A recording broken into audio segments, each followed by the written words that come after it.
Hello mga auntie! So kapag naiatid ko na si CJ and then nasa work na si Jusawa, mga alas 12, kumakain na ako ng kanin. Minsan lang ako kumain kasi kailangan ko nang ubusin itong pangat na ulam namin. Pangatlong init na rin yan mga auntie. Kailangan ko ng konting energy para kapag sinundo ko si CJ ng alas 2 kasi for sure mag-aaya yun magpunta ng park. Ayun na nga mga ante, pagkatapos namin mag-park pala, nagtantrum ng konti itong si CJ. Pero nakakatuwa lang kasi medyo nagbago-bago na yung tantrums niya. No? Hindi na siya every week, parang once a month na lang siya nagtatantrum mga ante. May nagdamo na rin pala dito sa bakanteng lote, hindi na namin kasi part yun. So everyday, pinaproblema ko minsan ko ano ang lulutuin ko sa araw-araw na pagkain namin, kaya naisipan kong magnilaga naman for today's video. Yung ulam pala na niluluto namin ni Jusawa, minsan ang pinaka-maximum na tagal niya is 3 araw lang, pwede na yun.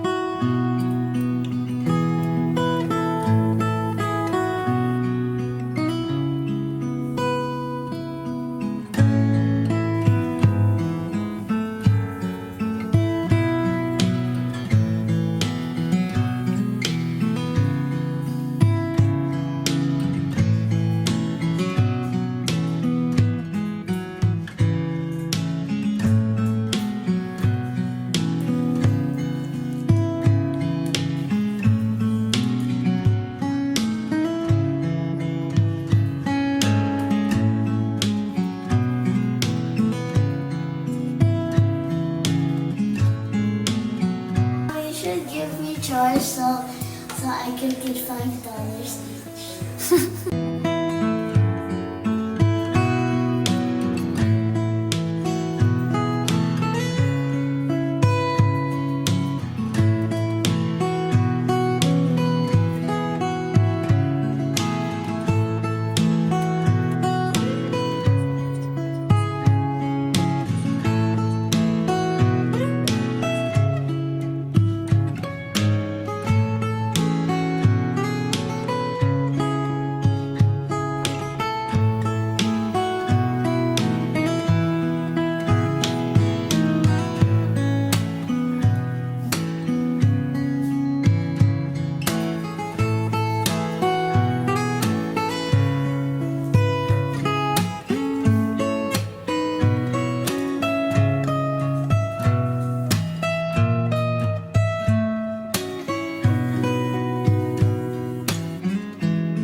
Maraming salamat mga auntie sa panonood ng mga uploaded videos ko dito sa Facebook, and hope to see you on the next vlog.